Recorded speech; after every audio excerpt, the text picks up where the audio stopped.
Well, for those of you who are daft enough to actually follow this channel, you might have noticed there hasn't been too much activity of late. And the reason for this is quite simple. It can get damn cold here in Britain in winter, and I prefer to spend the winters in warmer climes. So back end last year I went down to Malaysia for a bit. I then went on to Australia, and whilst I was down there met up with a few friends from the off-roading community. Whoops, we have a failed ascent here.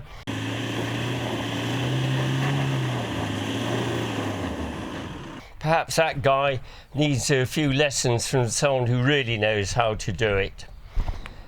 Now when I came back I had to go to Portugal. I needed to fit a small solar power system to my property there, which is completely off-grid.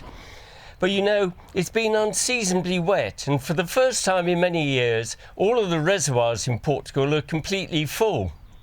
Now pride comes before a fall. I wasn't even doing any serious off-roading, but I found that merely driving to my property in the poor old disco are regularly getting bogged down.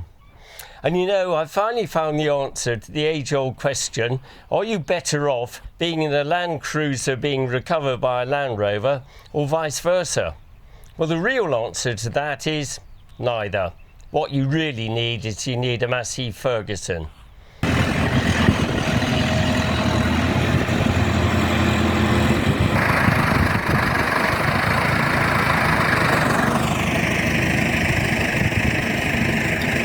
Uh-oh.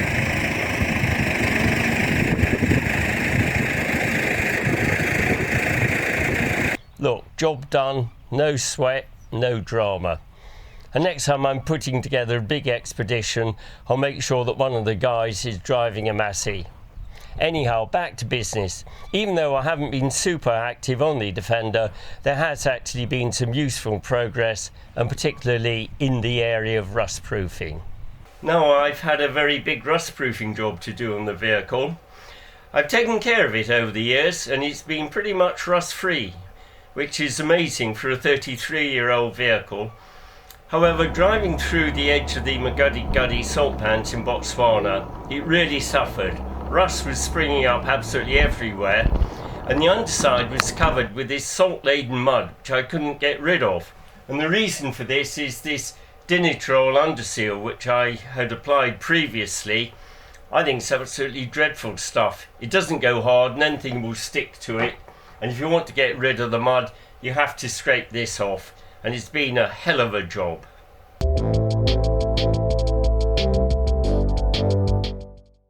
To prepare the underside of the vehicle for treatment, there are two main tasks you've got to do. And firstly, anything which is attached to the chassis which can be removed, you've got to remove it. The reasons for this are obvious. You'll find the attachment points that the chassis is rusting away quite happily underneath, and you've obviously got to expose these. Also, by removing these items you're going to make accessible areas which would otherwise be hidden.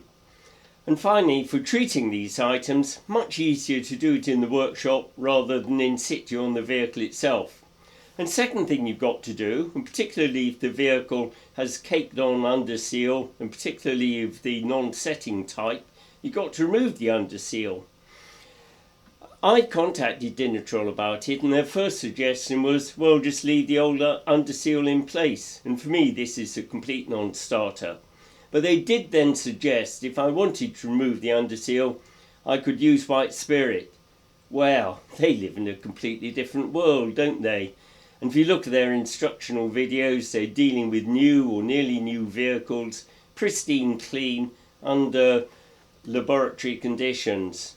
Now in the real world, I removed literally bucket loads of crud from under the vehicle, and this was salt-laden mud tightly bound up with the old underseal. Absolutely horrible stuff. I didn't of course use white spirit. I would have needed many gallons of that. I found the only thing which worked was to use a steam cleaner. Now on a flat surface, like this test piece, you find that the underseal peels off very nicely. But for awkwardly shaped items, like suspension springs, it's a completely different matter. And it's hours and hours and hours of work. You have to use a scraper, wire brushes, whatever works for you. In desperation you can try licking it off, but with hours of work and suitable persistence you will actually get the items clean and ready for further treatment.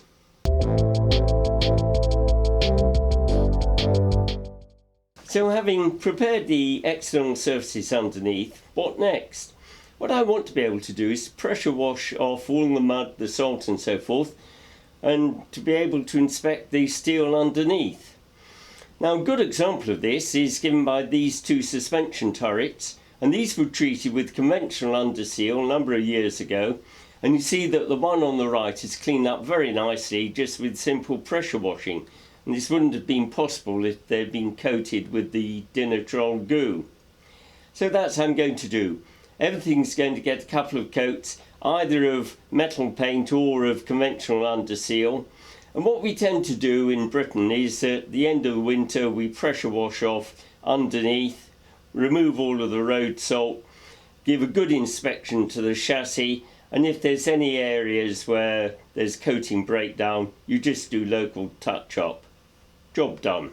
Now for the internal surfaces, good example of what we're up against is shown here.